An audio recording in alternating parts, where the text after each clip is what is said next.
A relationship with a guru is not an easy one. In the beginning, it's not easy. But every day there's an openness, it becomes sweeter and sweeter and more beautiful. Many people have an idea that they can choose a guru. But it is not really like that.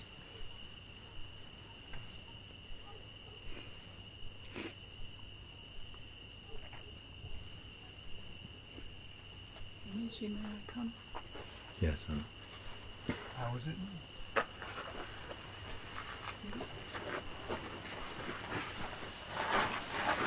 Did you ask how is it? Yeah. You know, maybe you can say the guru chose you, but not deliberately in the human way of perceiving. Not to choose you like personally. It's just that somehow your soul, your being becomes ripe enough, mature enough. It's just the timing of grace, the timing of life. These things are not easy to explain, they're inscrutable really. But you somehow find that there's a powerful attraction arising in you towards that. There's always attraction inside us, but it's usually, very often it's towards objects or the beings or ideologies, some kind of philosophy, some kind of myth, some kind of fantasy. They engage our attention very often.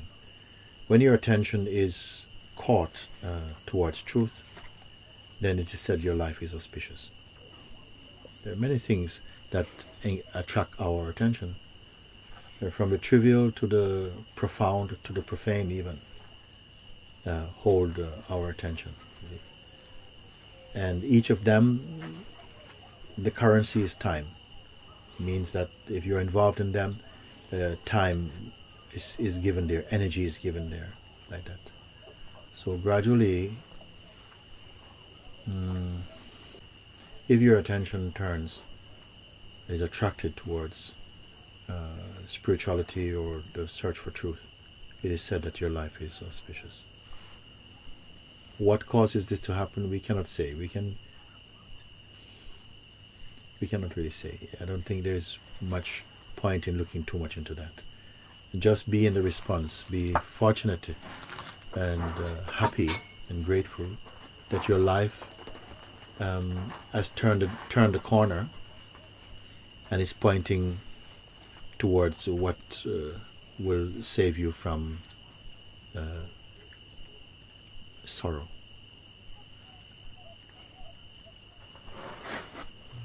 It seems intoxicating. What? Your peace and silence. I'm happy.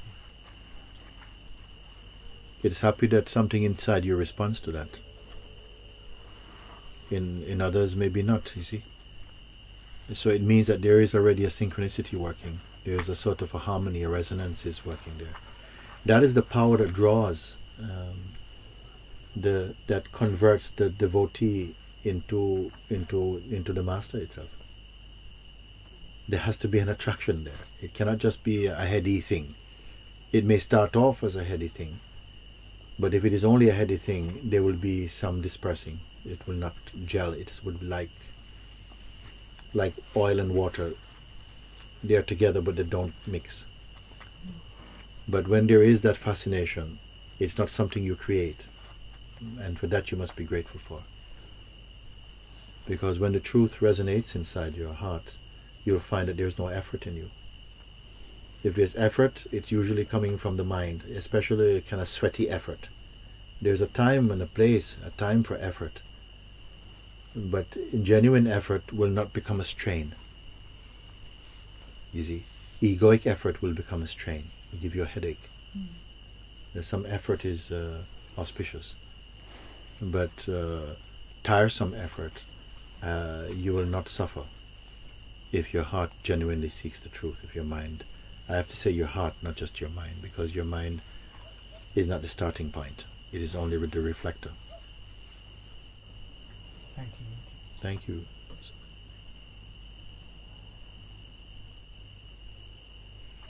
Many people say, I'd like to meet a spiritual master. But if it was a genuine feeling, they would meet one. they would begin their journey somehow.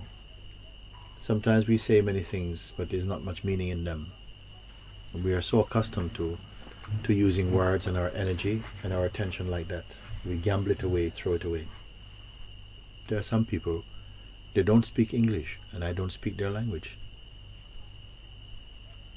But the attraction for truth is so powerful in them that they assimilate what needs to be assimilated in spite of the challenges of not speaking the language. Now that is something. And that is also the evidence that the truth works in many different ways. I remember he comes from Japan to see me in India. In the whole year, he has 3 days holiday. He spends 1.5 days traveling to meet me. Come all the way to India for 1 day or 1.5 day. Then he must go back to work. Maybe he spends most of his money just on the ticket to come there. When someone comes like that, I drop everything for them. It's not just because you come all the way only. That is already great. But you give your attention so totally, even if it's for 10 minutes, they are so total in that 10 minutes that they may be more with you than somebody who's with you for 1 year physically. The intensity of their desire, their urge, just outshines and transcends every obstacle. I met one man travel all the way from Australia, came to run retreat for 2 days in London, and on top of that, he's terrified of flying. Can you imagine somebody flying from Australia to go to London? I'm terrified of flying. But I said the hunger for truth is greater than your fear of flying.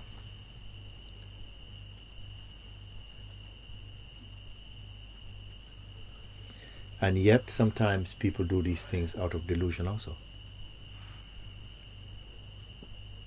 My feeling is that the truth does not give you anything, does not teach you anything particularly. Its greatest effect is in making your mind empty. So to learn and to save your knowledge is not the highest thing. Greater than this type of knowledge, certainly informational knowledge, is to be empty. Because you're alive, you don't have to prepare for life. But if you're someone who wants to live life, you're going to have to prepare. And you're never quite prepared. A human being should be both light and deep. The full spectrum of expressions can manifest through their presence, but they're not dedicated to any particular perspective. So as we speak about these things, you should be able to confirm them directly inside yourself, or at least to see where there's a sense of stuckness and what is causing that sense of stuckness, you see.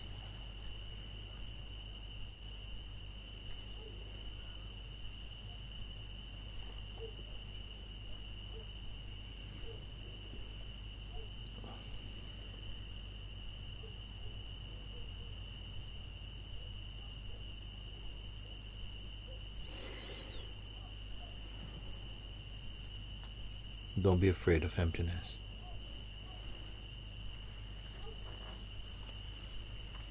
In fact, the true you cannot be afraid of emptiness. It is only the constructed self that is afraid of emptiness.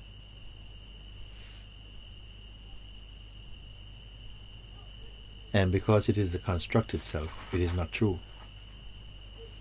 So therefore its fear is also not true.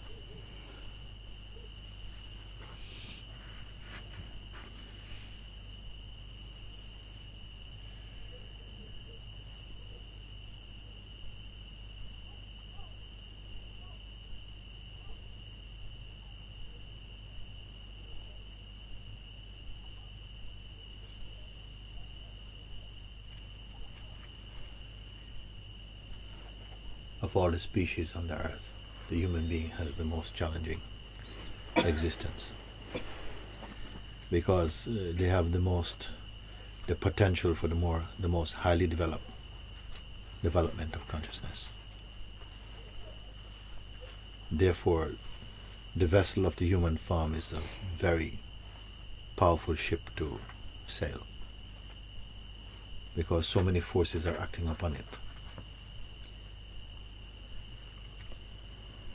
And because of the sense of choice, which consciousness is in its human portrayal venerate choice. They love choice, and yet are confused by choice. And all this you must overcome. And the most direct and simple way is what you are being pointed to here.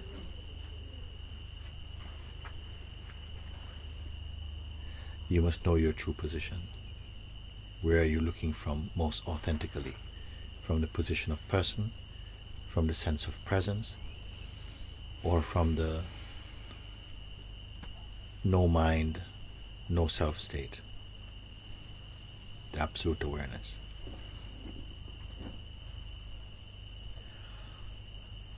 Awareness cannot be used. It can only be discovered.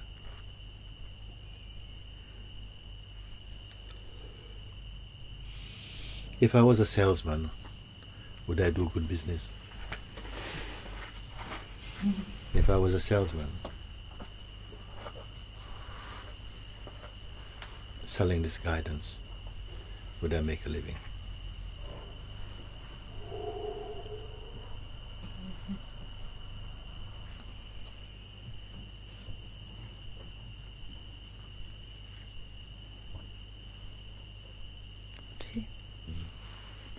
Can I expose something? I sometimes feel there's a disbelief in your words. And you sometimes feel there's a disbelief in my words. Okay. And I want you to help me to overcome it. There's like concepts that I hold on to, which I allow to be. Name them, the concepts that you hold on to. Spiritual concepts like. Spiritual concepts like. Sometimes it's very hard to name them exactly, but when you disregard sometimes spiritual tradition, it's very hard for me to. When I disregard spiritual traditions? Yeah. Okay. It's very difficult. In what way you mean disregard like spiritual when you tradition? say things like, oh, I don't know. Or let me put it differently. Sometimes you speak to the consciousness inside, and I can feel it, and I feel the truth in it. But I feel that it's actually ears of people that are listening.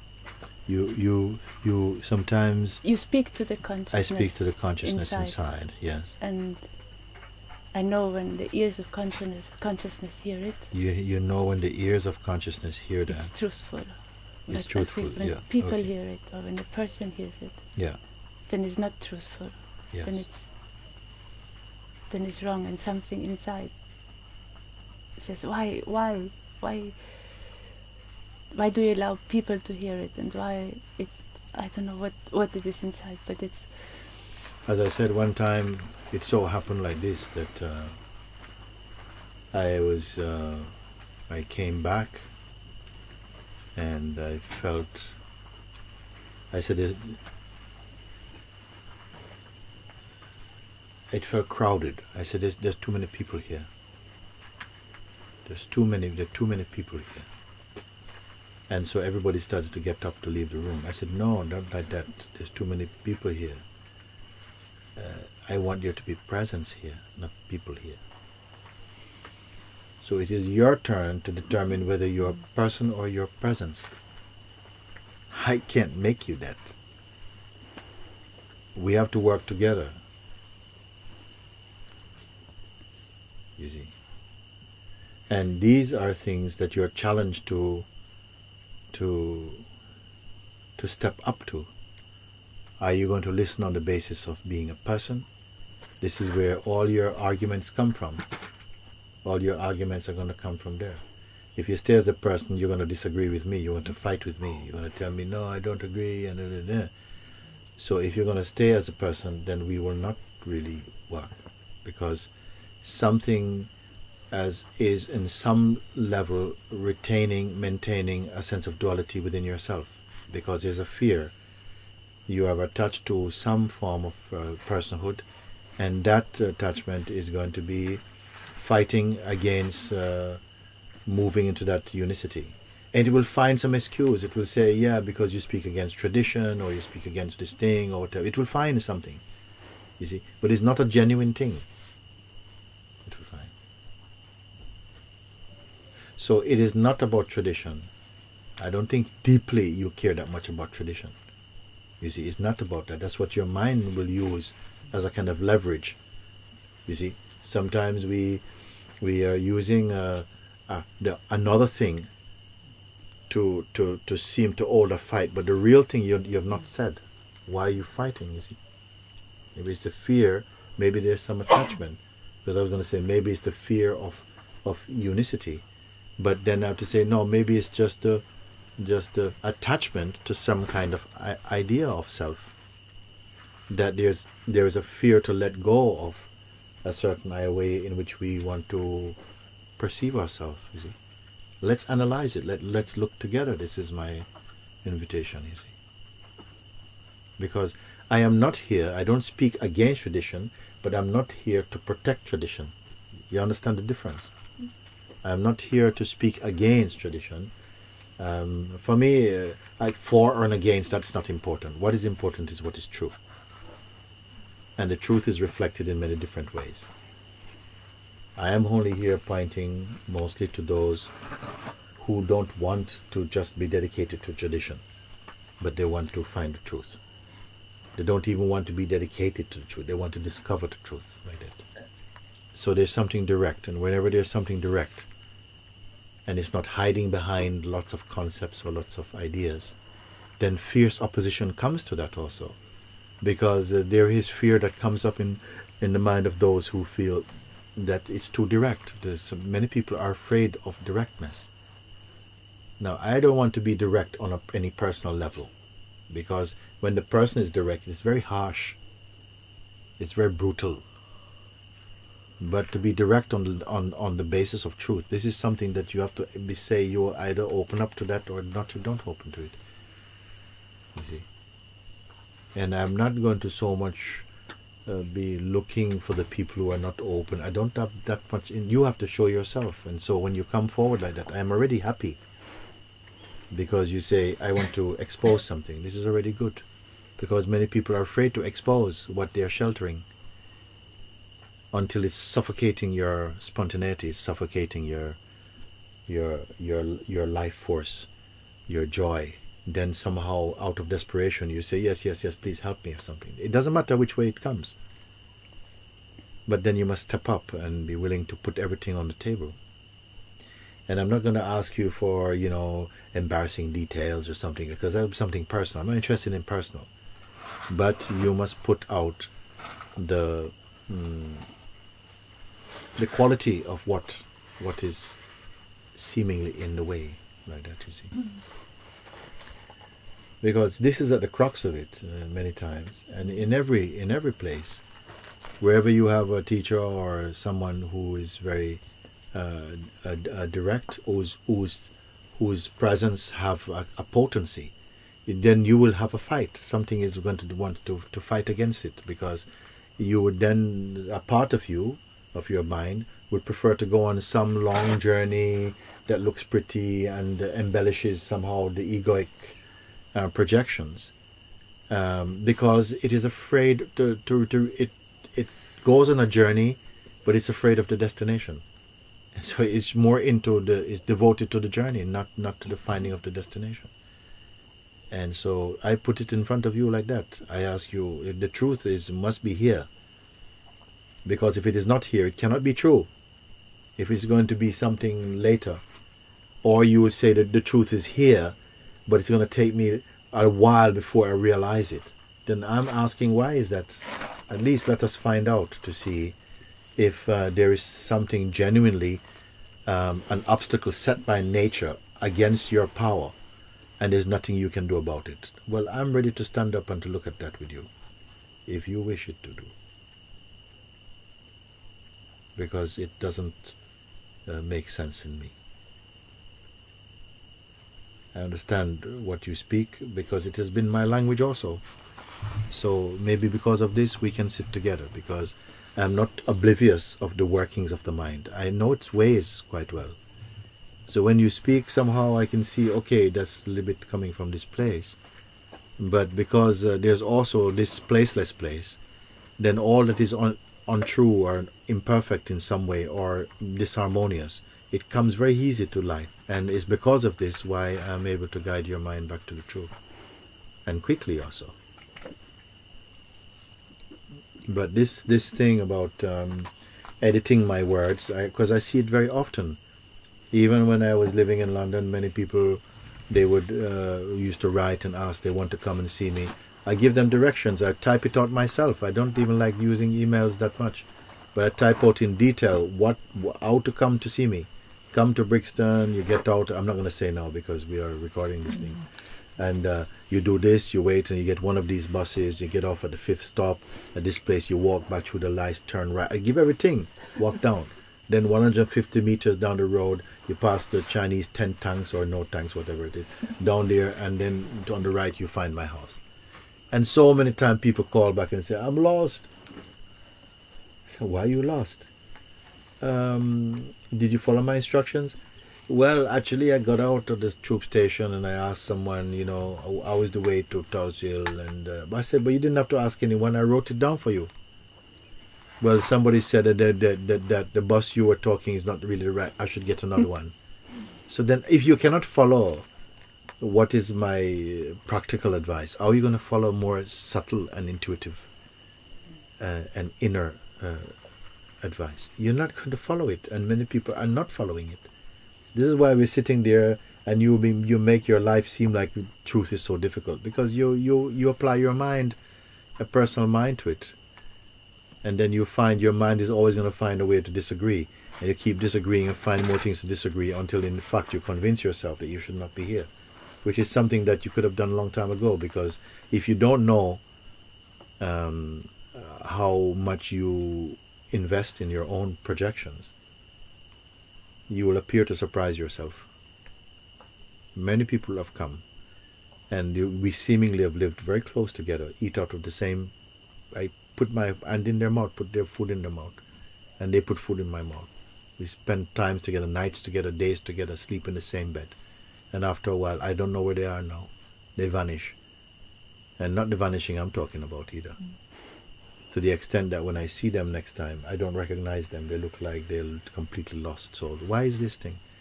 Because they met me? Not at all. Because somehow, you know, it's maybe through us meeting, their own duality came so strongly, and then they chose to stay with it. This is a fight you're going to have. Because how you can disagree with me, in what level? I'm not in here talking about religion, I'm not here talking about tradition, I'm talking about you. And not your tradition either, you. I want to say, I would like to meet you. Okay? And the thing is that I already know you.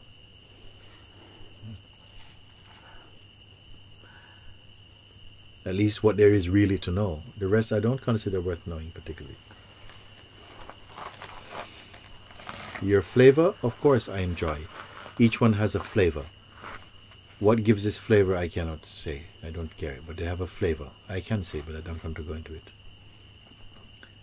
And this flavor is a flavor like the flavor of the scent that each flower has. They have a particular flavor. I enjoy the flavor of people, of the consciousness in its portrait as peopleness. We can enjoy. And also how much of the truth they have imbibed. they give off another kind of flavor, and that flavor is very attractive somehow. And that's all there is. And I'm only interested in somehow to meet in that resonance. So how can you disagree? What is there to do? It must be in your mind. How can you disagree? My avenue of interaction is very, very specific, very simple. I'm not talking about your tradition and your family, what your desires were, who you were 5 years ago, where you want to be. I'm not interested in any of this. I just want to show you what you are, if you don't already know. So what is there to disagree? Only your resistance can do it. Then you say, yes, I want to look at this. Then I just said this generally. Now I'm not speaking specifically about you, but it includes you. But now it's your turn to speak up for yourself and say. Because this disagreement is just purchasing time to avoid and to delay your own fullness of seeing, as far as I'm concerned. I'm aware of it, that's why I ask for your help. Yes, because yes. sometimes there doesn't seem to be the choice to, or it seems like there's not the choice to choose the ears I'm listening with, if you know what I mean. Sometimes there seems to be not the choice to choose the ears I'm listening with. Sometimes I can't. Is simply the person. Then who it will hears show somehow the thickness of the mist of delusion then. If somehow something functioning within yourself, and it has happened, and it does happen, and it is still happening, that our own delusions inside can completely close your ears physically so you don't even hear what I'm speaking also. I know this and experience it. And I don't have to go on paper and do it. I know it in the moment also. I know also when we're speaking. If I say something and nobody here understands, then I know that nobody understands. I don't even in the dark, I can't see your faces. I know who you are, of course. I can't see your faces. But if I say something and it has not really been understood inside the heart, I know that it's not been understood inside your heart. Because when it has been understood inside your heart, there's a fragrance that is not something visible on your face. It's just something, an aura of conviction or something is there that is felt. And when I don't feel that resonance, I say, okay, let me tell another way. Let me try another way to say this, because it has not been assimilated. It has not been understood like that. So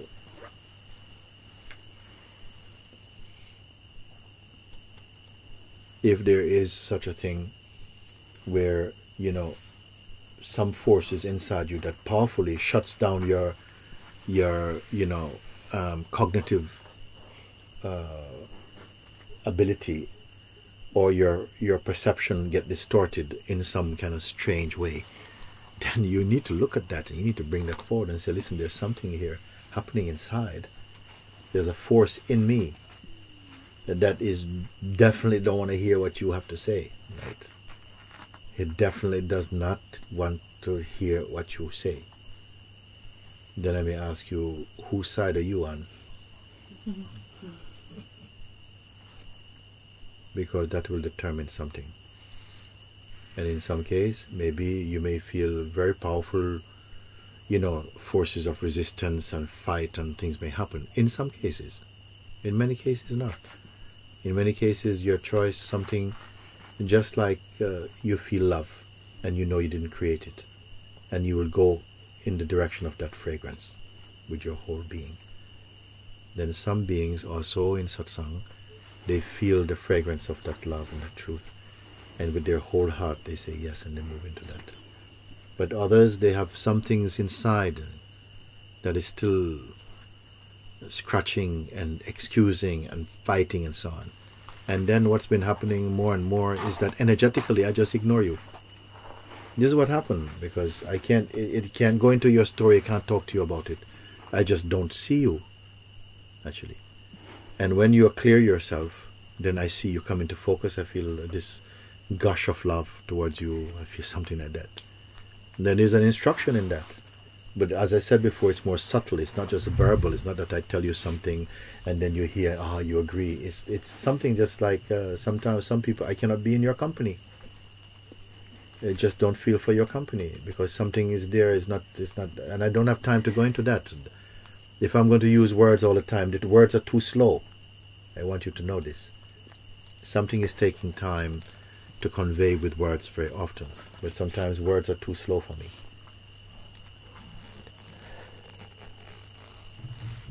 Then I'll cut you, but there will be no blood.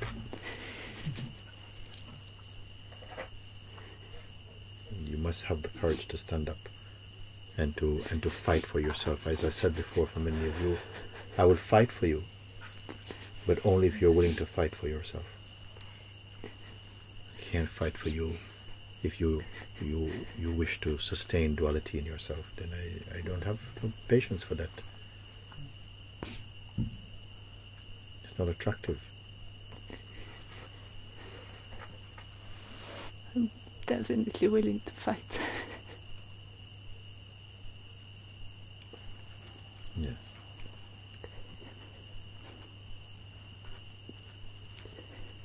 Because, as I said, there are some beings, they don't show themselves physically, they feel like they don't show them, they don't come forward.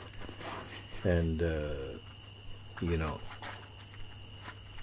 I don't know what is going on there sometimes, but still, I may find some energetic, some relationship, some satsang is happening anyway. I may not talk to you or something or whatever, some satsang is going on there. But I just don't, it's not a strategy, I don't have a strategy, I just don't feel anything to come near. I say, no, you go away, I don't want to talk, I don't want to talk to you. And, yeah. And no amount of cleverness, no amount of anything can take that away. Something has to be clean from the inside.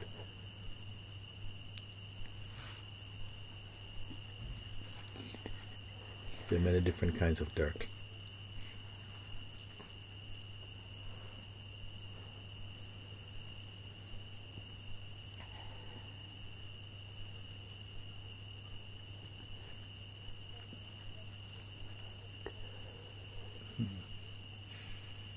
Today is your birthday. It would be good if it's also your death day.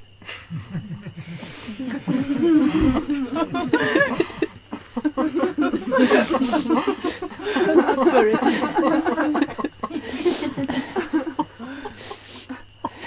But there will be no funerals, just your death.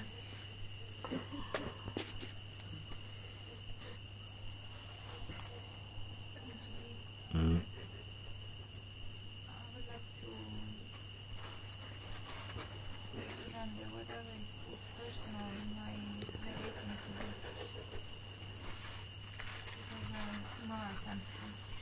Can you speak up? You would like to do what? To surrender whatever is personal in my relating to you. Aye. To really come through. You would like to, or you are doing it? I feel I'm doing it because I really sense. You have to have more courage than that. You make it seem like it's something you're not sure of. You must determine that. I feel it's the only true way, because the other way is just brings a lot of separation and suffering. And the feeling of being separate from you is a suffering.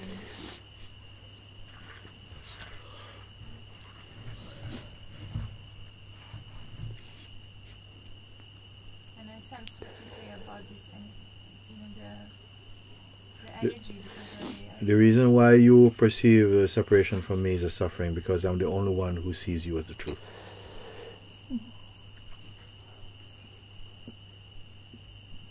Nobody sees you as the truth. Your parents don't see you as the truth. Nobody sees you as the truth. The reason why the sense of separation feels painful to you, because I'm the only one who sees you as the truth.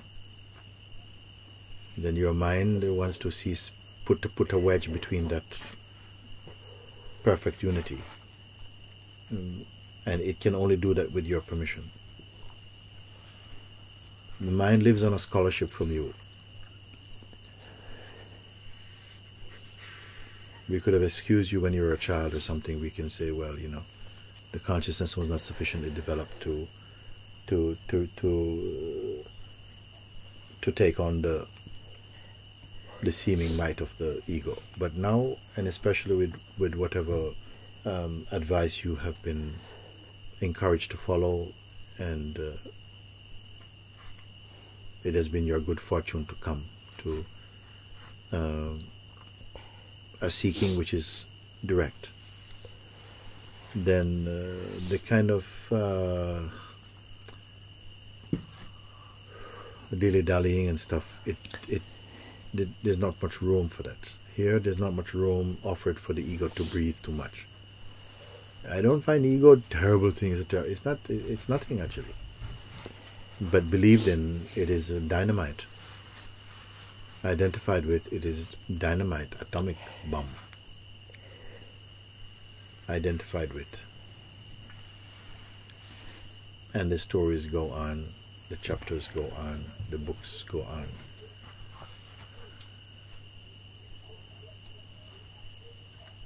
I've showed you the remedy of it and introduce you, not only to tell you about it. I don't point you in any direction. Just we stay together, look together, and this whole mischief, all this whole whatever it is, becomes clear inside your being. That is proof enough.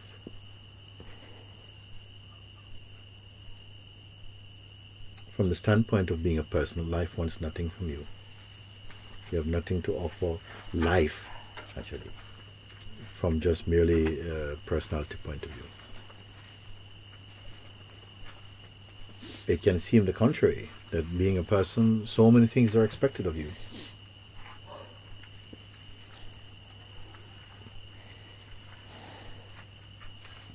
But life itself has been the wish-fulfilling tree.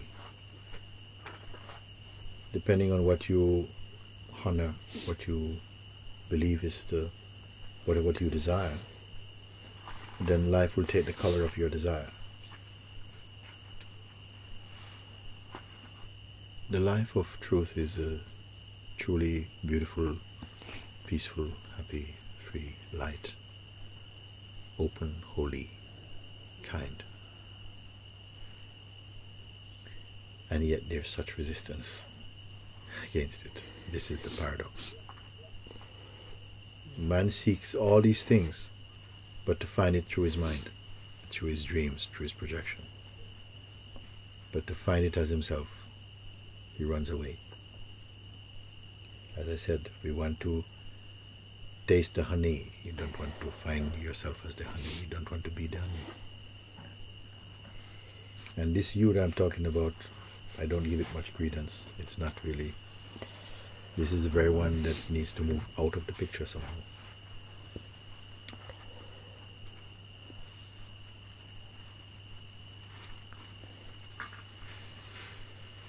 Very good.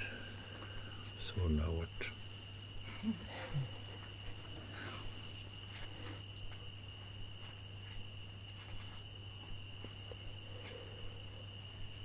Concerned this love I thought I had for you. Mm-hmm. This love that I don't know. You thought you loved me, but what happened now? I always love you, but there's a love that is beyond the love I know. Yes, this is true.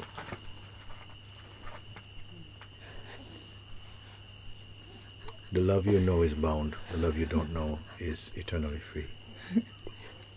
You cannot capture it. It captures you and transforms you into love. Who will take that risk?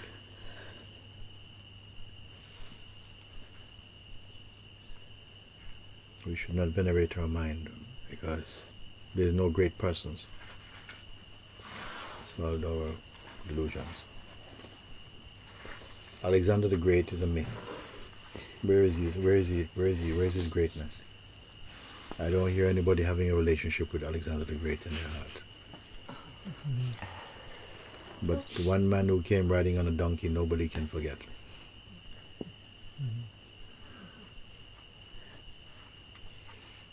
We should find out what was the difference.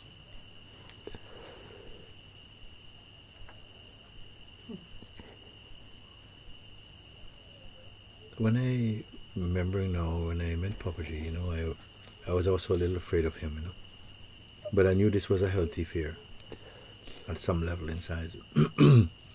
Because there's always a part of your mind that wants to tame people so that they don't threaten you.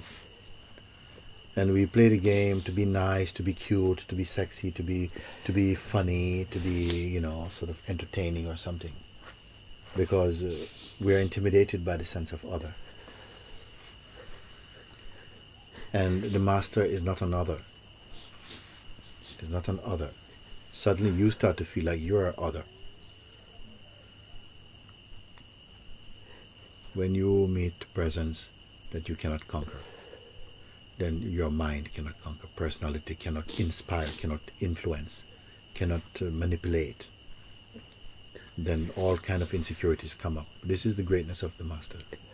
And I felt this thing, but I didn't understand what it is. Just something felt like your usual moves is no good here. Your little tricks are no good here. Your currency doesn't work here. It's like having euros in the Sahara Desert. It is no value here. And something feels deeply uncomfortable because something wants to run back to our notions of comfort. But a true being can feel that discomfort and know that it signals a great fortune, a good fortune. But it's not that you're going to be happy about it, you know, but something says yes, but you tremble in your socks saying yes. But you still say yes. And you go to the chopping block. So don't try to comfort your mind too much. And yet we're saying all this thing and they're not coming out like that. And I know that there's nothing to be afraid of. You should be afraid of you, actually.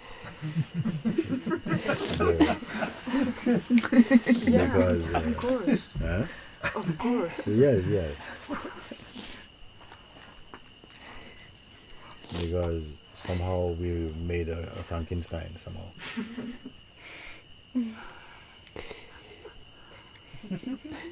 Psychological Frankenstein. In fact, Frankenstein was quite nice. Isn't it? Frankenstein was the monster or the guy who did him?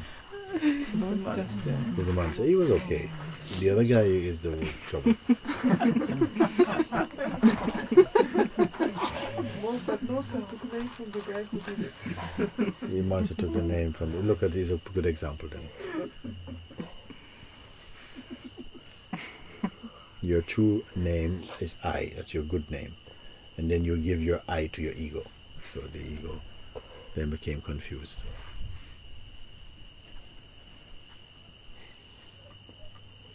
Thank you, everybody. Thank you, Moojis.